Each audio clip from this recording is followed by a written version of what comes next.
Have you ever worked with great intensity and lost track of time, only to realize later that it was all a waste? You had fallen for the trap of hyperfocus. In this episode, we'll distinguish between hyperfocus and true flow and show you how to always attain the latter. I'm Sharif Yunus with Dr. Kevin Majors, and this is The Golden Hour.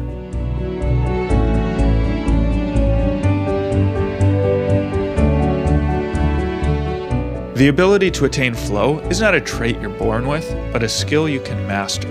Our online masterclass will give you the tools and practice you need to be able to attain flow at will. In this 4-week masterclass available on OptimalWork.com, Dr. Majors will guide you through all the key ideas of optimal work, with exercises provided to help you master them. Now let's get started.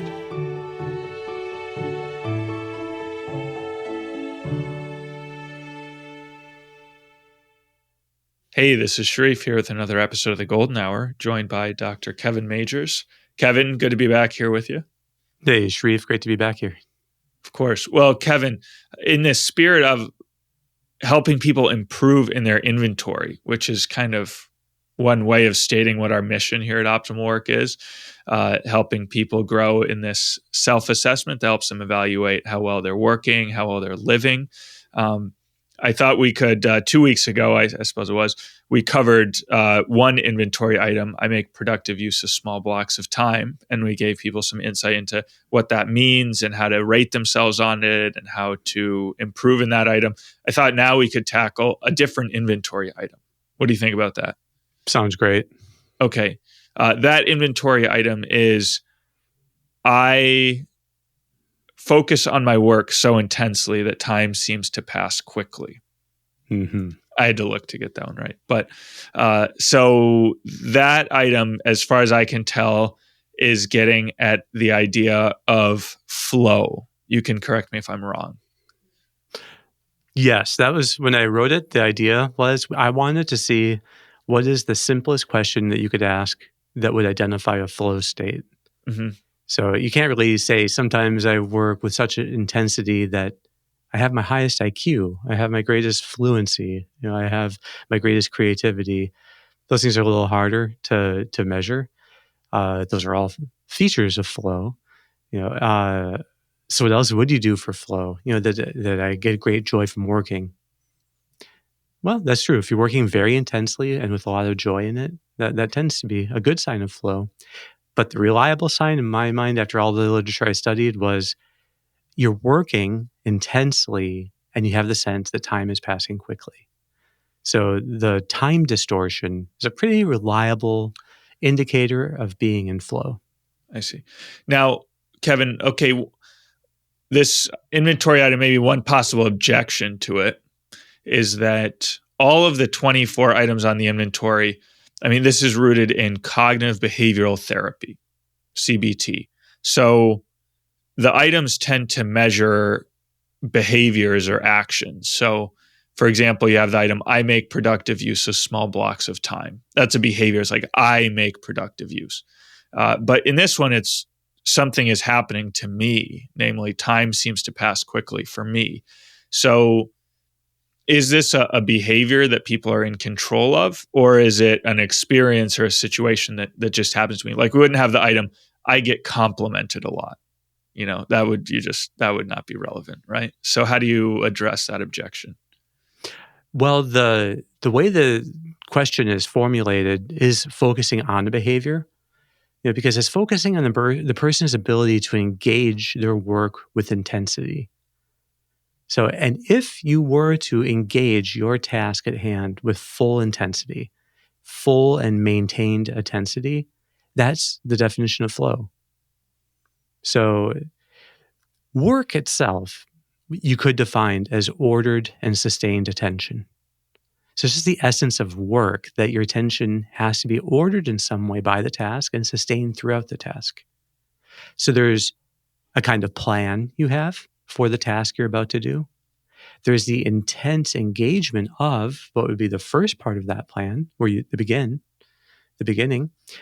And then there'd be course correction to stay on the plan to finish it. And the more those three functions of planning engaging, and course correcting converge in one act, that's what flow is. So flow is simply work lived to the nth degree. It's the highest degree of what work is. Another way of putting it is that flow is the fullness of order, intensity, and constancy as they all reinforce each other. So there's the order, which is seeing the path in advance that you're going to take. Intensity, fully engaging, step one. Constancy is then progressing through those steps until you finish it. So flow is always entirely deliberate. It's fully in the present moment, and it involves the stretching of yourself according to some challenge to do this task well. So flow uses the entire cortex, and it requires the right aligning of the entire cortex. So there's a lot that we could unpack in there if you think it's worth it. Yeah. I think we'll get to a lot of that stuff. Just to follow up on that real quick though.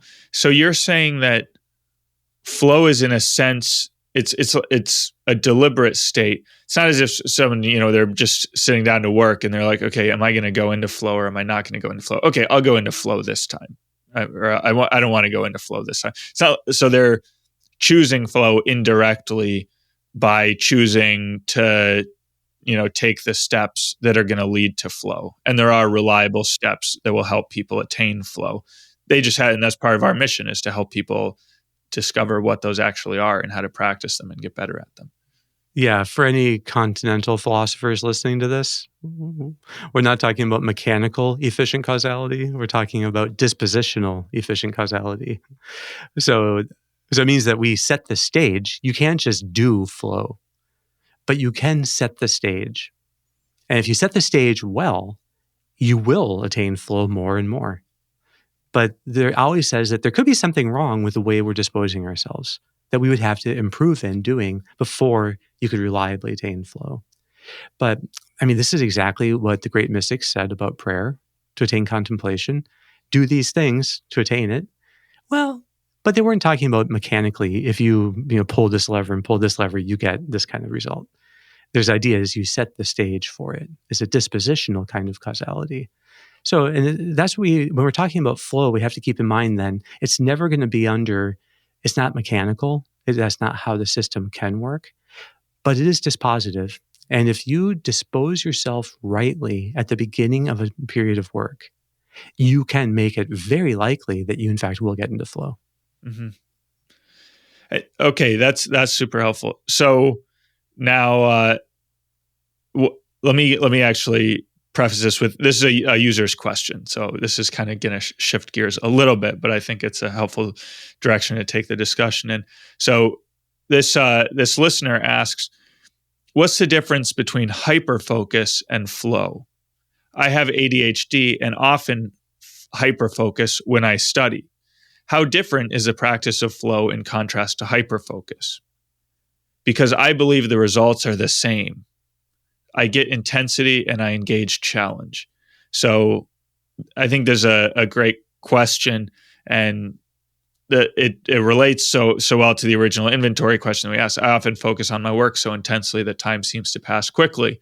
That might be confused with attaining hyperfocus rather than attaining flow.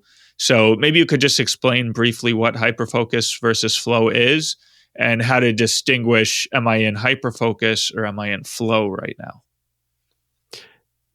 I think that they are in some ways mirror images of each other, in that one I see as more of a left brain state and the other more of a right brain state. So although something is a right brain state, it's also going to use the left brain. It's more of a whole brain state. So hyperfocus, by distinguishing it from flow, what we're trying to say is that there is a state where time can pass quickly, but that state is actually not flow.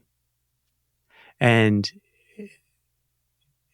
it's like the doppelganger of flow. The reason is that in hyperfocus, the person does not have order. So there's not any ordering of the task that they're about to do. They don't lay out the steps in advance. They just dive in with intensity. Well, order gives you the plan for then intensity to fully engage step by step. And constancy is how you navigate between each step to course correct according to the plan. So without the plan, without order, having broken down the task in advance into small steps that then you're going to go through, there's nothing to order. So what you have left then is unbalanced intensity. So how do you course correct? Well, it's pretty hard to course correct. So you do have, though, the unfolding of step after step. But if it's not based on the order you deliberately put in beforehand, what's it going to be based on? It's going to be based on the internal logic of the task itself. So it can happen then that people, when they're sitting down to work, don't plan out what they're about to do. They just think, I'm just going to intensely engage the first step, and then engage the next. And then they come out of a tunnel 2 hours later, and they're like, whoa, that was, time flew by. And then they realize that it was all wasted. Right? Has that ever happened to you when you're, doing some programming or something, that you can get so into the internal logic of what you're doing that you don't really see the big picture anymore. Is it worth doing? Is it worth spending this much time on? It's like, well, no, now that we've gotten this far started, let's just finish it and then see what we have. So that's the urge of hyperfocus. So hyperfocus resists interruptions and in fact gets annoyed at interruptions, which flow never does. I think that's my acid test always. So if you can interrupt a person and they can stay serene, they're in flow if they were working with the time distortion. But with hyperfocus, because it's not the person who is in charge, it's the task that's in charge. And once you break the traction pull of the task, the person will recoils and they're like, hey, why do you do it's very painful for them. So that means that hyperfocus, the person is actually less and less deliberate, more and more captured. So hyperfocus is in many ways a trance. And the reason it's entrancing is because there's this facilitation early on of step success, step success, step success. Well, this is how people hypnotize others. You give them a very easy to notice suggestion, and you give them another suggestion that they notice, and another suggestion, and then that's how you start intensifying it, and you can put someone fully into a trance. But you're just essentially getting them to agree with little things to notice step by step until the habit of following your steps and suggestions gets ingrained. So that's what happens with tasks too. You just get caught by the internal logic of it. That's what happens with video games. Oh, yeah. Yeah, I've definitely had that experience. Programming or writing too, is that you follow the kind of logic. This step, and then you pull back and you realize, wait, I didn't even need any of that. That was all irrelevant to my overall goal. I was just following some kind of task. So if someone finds themselves in this situation, how do you mentioned that because there's no order, because you haven't put order into the task, that's why you're in hyperfocus, then it's difficult to course correct, because what course would you correct to if you haven't defined it in advance? But so what should a person do then if they find themselves in hyperfocus? So they're kind of totally engrossed in the task. It seems logical that you would say, hey, step back, put order into the task, and then re-engage it. Is that the advice, or do you have? I would say stop what you're doing, go for a walk, come back. So you have to break the traction pull that you had gotten caught in of the task. And then, so if you could say hyperfocus is a kind of weaponized intensity, where it's intensity at war with order and constancy. It's just kind of working there on its own, not to be guilty of personifying these things, but it's disordered flow in a way. So it has to be completely broken. I don't like calling it disordered flow because I think that neurologically it is just very different. What's similar about it is its task attention highly utilized. And so task attention doesn't do a great job keeping track of time. And because task attention is so utilized that's what happens when you practice mindfulness, task attention lights up. When you're working on one step of something, And just on that step, task attention lights up. So obviously in hyperfocus, it'll be fully lit up and in flow. But that's where I think where the similarity kind of ends. You need to bring in preemptive ordering. But the same forces that put you down hyperfocus the other time will still be at work if you don't resist them. So, and that force, generally speaking, is threat mode. So being in a negative mindset, just wanting to get the task done. So you're trying to finish it as quickly as possible. And especially if you don't really know what the steps are for what you need to do. So in a way, the real tragedy of hyperfocus is the illusion of progress that it gives you. You could also call it the satisfaction of motion. It's so powerful because you get relieved, like, oh, now we're getting somewhere. And like you're working on something, but it's not. It's not actually helping you to get anything in the task really accomplished. So there's this illusion of progress because there's motion, it seems. But that's all there is. And so you need to go back far enough so you can see, okay, why was that so gratifying to me to make this kind of, like, why was the sense of progress so gratifying? What am I afraid of? What about this task am I dreading?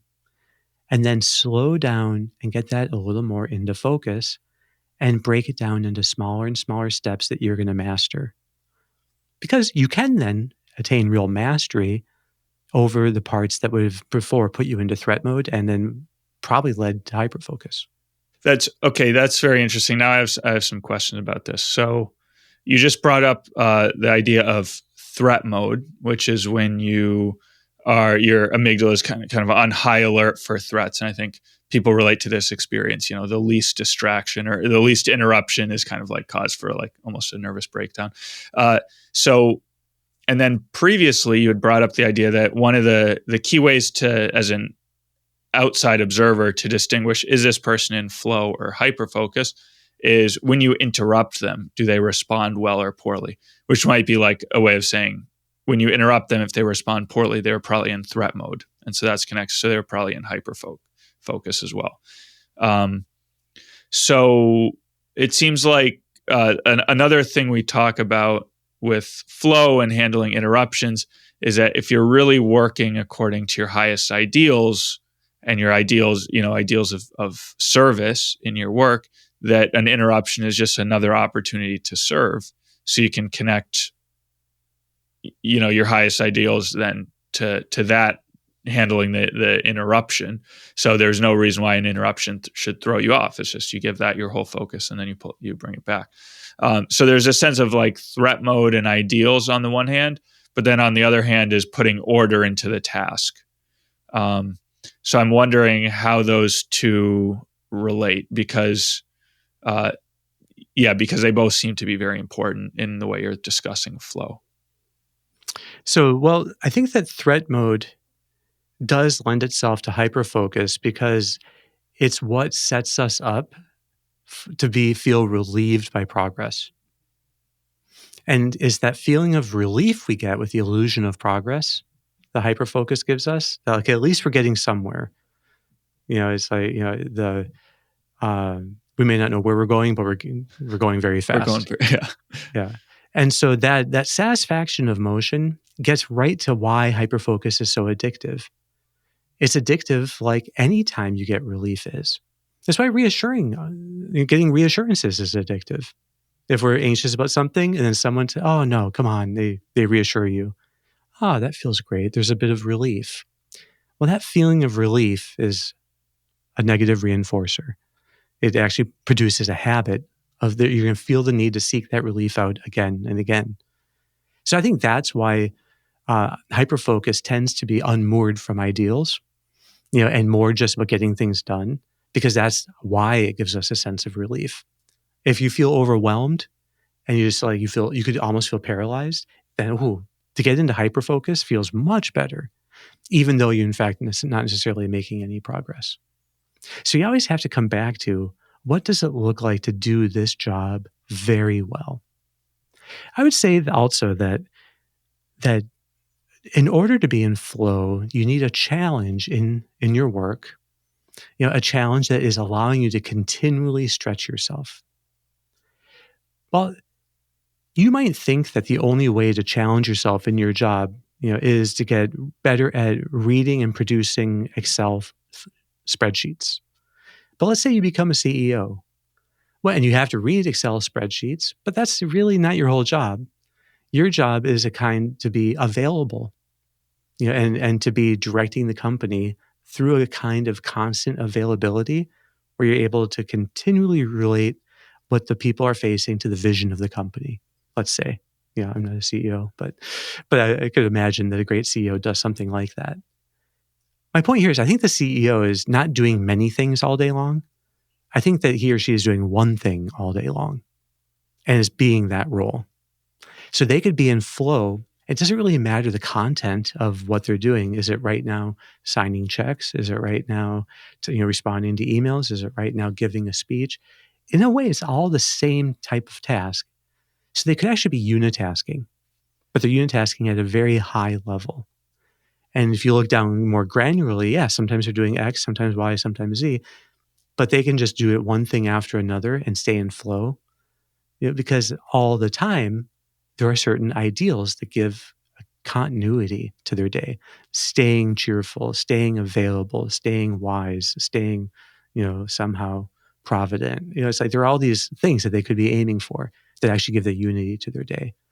So ultimately, the unity of our day comes more from our ideals than from what we happen to be doing at any one moment. Mm-hmm.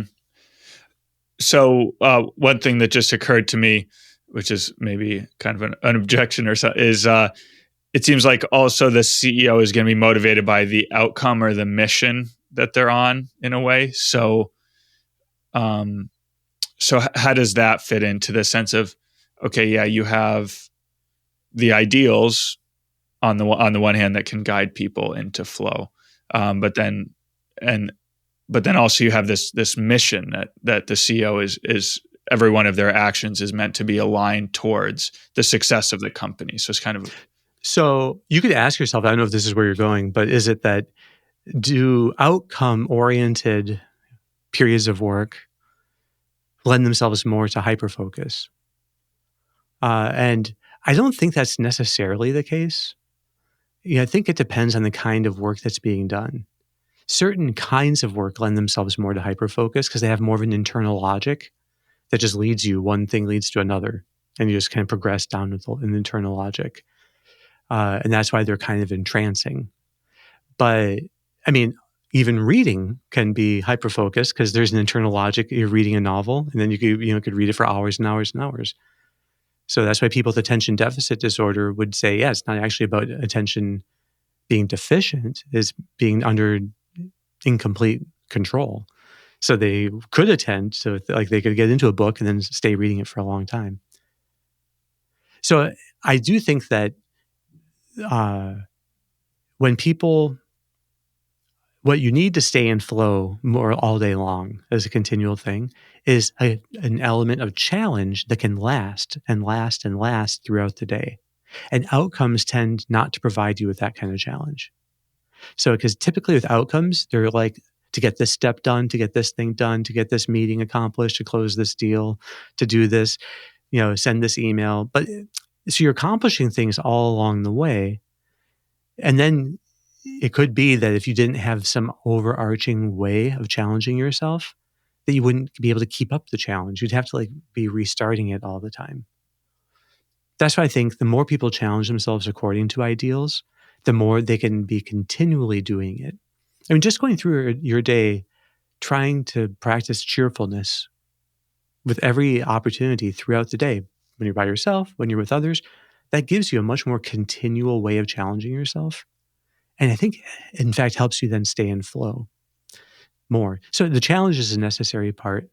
But just to get back to this thing again, what most makes a difference between whether you can go into flow in a task or go into hyperfocus is, do you have a plan? If you have the steps you're going to follow, that will give you the ability then to go into flow more and more reliably. Whereas if you don't know the steps, it's much likely you're going to go into hyperfocus. Yeah, and now it seems like in this situation where flow is one, and then hyperfocus is the opposite. If you don't go into hyperfocus, it's like hyperfocus is kind of paired with frustration. Like if the logic of the task doesn't just kind of pull you up, if you encounter an obstacle, then it gets immensely frustrating. So flow doesn't really have that kind of pairing with the kind of frustration. Yes, exactly. And that's another harbinger of the left hemisphere. Mm-hmm. That is going after a kind of satisfaction of getting something done, and it gets very frustrated when that satisfaction gets thwarted. And hyperfocus is perfectly set up to be satisfying if you accomplish something, or frustrating if you don't. And usually that whether or not that happens is not in your power. Right. That's right. I mean, for the most part. I mean, video games are probably where we're training people how to be in hyperfocus. So I think I used to be a little more neutral about video games, but there is recent work that's making me much more cautious, and so maybe we'll be in fact having a future episode on that there are important things to be aware of with video games, and that if people are suffering in their work and they find themselves unable to go into flow, they might need to spend something like at least 4 weeks off of video games for that ability to start to come back. But more on that in a different episode. That would be very interesting. I'd love to talk about that sometime with you. Well, Kevin, we're basically out of time here now, so I don't know if you want to leave us with any final thoughts, insights. Well, just to emphasize again that when we're working in flow, we are so much more effective. A McKinsey study said we're 4 times more effective, in work. We can work far faster when we're in it, and far more cheerfully, far more lucidly and clearly and calmly. So the only cost is that you can't just jump into the task, and let the internal logic of the task guide you. You need to set it in your mind in advance. Deliberately doing it, it might take 3 minutes, it might take 5 minutes, but even if you had an hour and it took 15 minutes, it would still be worth it. It would still be worth it to set up the task so that the last 45 minutes would be approaching flow. That's far better. We just have to be willing to do a bit of investment, breaking things down in advance so that we can order them and then live intensity and constancy all the way through. Because flow is just when order, intensity, and constancy are helping each other in a virtuous cycle that's lived among them, that just keeps us propelling forward.